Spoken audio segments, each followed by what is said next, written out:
Oi, pessoal do terceiro ano, tudo bem? Vamos aqui falar sobre a última semana antes das férias, é a sexta semana dessa apostila, é a segunda de julho. Aí vocês têm 15 dias aí de. É só entregar esse material aí para a gente poder fechar as notas de vocês, tá? Não se atrasem. Então, hoje nós vamos falar, depois da Guerra Fria, depois das guerras, né? Do neocolonialismo. Presta atenção, é chamado colonialismo também, imperialismo. Ó, neo quer dizer novo, novo colonialismo. Por que eles falam isso? Porque lá, no tempo que o Brasil era colônia, era colonialismo também. Era colonização das Américas, por exemplo, né? Pela Espanha, Portugal, França, etc. e tal. Então, mas lá aquele imperialismo, aquele colonialismo que vem de colonizar, né? De colonizar essas terras, você tinha era uma outra situação. Você vinha aqui lá naquela época, eles colonizavam o Brasil para tirar o que se produzia aqui, né? O que se produzia aqui, o que se tinha aqui, não se produzia praticamente, né? No fim, se produzia o açúcar, tá certo? Mas primeiro você tirou o pau-brasil, depois você tirou a cana, depois você tirou o ouro, a prata, minérios, né? E você colonialismo, para colonizar esse país. O neocolonialismo é do século passado, retrasado, né? Do século XIX. O que acontecia? Eram países já poderosos, inclusive Estados Unidos, que já era desenvolvido, colonizando outros países, levando um império para a África, principalmente, além de outros países. Vocês vão ver aí na apostila, nos mapas mentais, vários países dominados, de maneira diferente.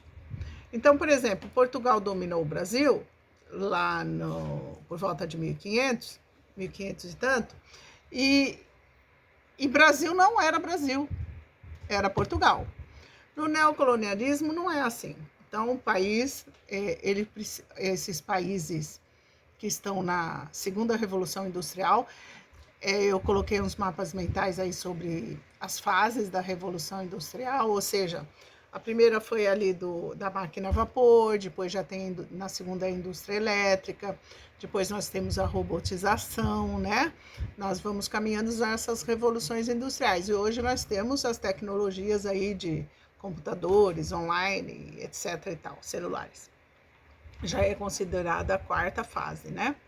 Tá, então, nessa segunda fase da Revolução Industrial, a gente, por exemplo, eu sou a França, eu não tomo posse dos países africanos, como naquela época da colonização brasileira. Eu não mudo o nome do país, ele não passa a se chamar França tal. Mas eu meio que domino aquilo. Domino como? Como é um país pobre, eu acabo que eu tenho uma mão de obra barata, que é o que eu preciso na Revolução Industrial, eu tenho uma mão de obra, mas essencialmente eu tenho matéria-prima para a Revolução. Então, por que eu quero países africanos? Porque lá tem minérios para mim construir máquinas, para mim construir as coisas que eu preciso na Revolução Industrial. Então, eu vou lá, pego o que eu preciso deles, né? Pego a mão de obra barata para eles produzirem para mim, porque eles são uns coitadinhos lá, né? Pobrezinhos, eles vão trabalhar por menos, e é isso que acontece mesmo. E eu pago um salário miserável para eles. Mas quando a pessoa tem salário, ela compra. Quando ela é escravo, que nem acontecia aqui, ela não tem como comprar. Ela não tem salário. Então, lá ele tem um salário, mesmo que pequeno, mas ele é um mercado consumidor. Entenderam? Então, o que diferencia? O capitalismo. Lá naquela época era mercantilismo, aqui é capitalismo, tudo é voltado para o dinheiro. Então, eu vou lá, eu pego barato minha matéria-prima, eu tenho mão de obra barata e ainda vendo para eles. Entenderam? Esse foi o neocolonialismo, novo meio de colonização. E esse país não passou a ser a França, mas eu domino ele dessa maneira, economicamente. Como eu domino ele economicamente e estou sempre presente, a cultura dele acaba se defasando e se misturando com a minha. Entenderam?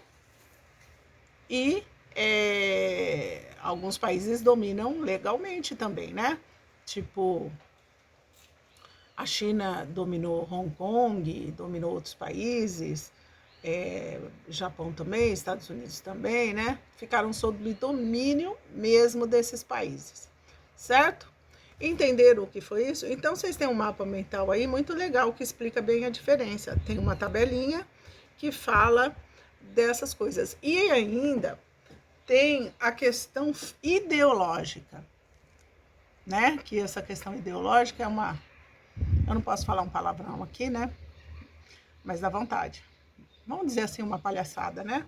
Hoje ainda tem, hoje está muito em voga, né? Com essa questão do nosso presidente, ele fala muito em ideologias, né?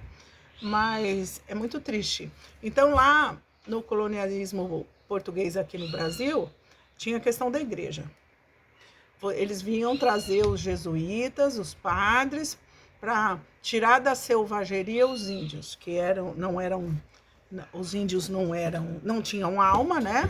Não tinham alma, então a gente podia explorar tal, mas a gente batizava, ensinava a religião católica e ele passava a ter alma e ter fé.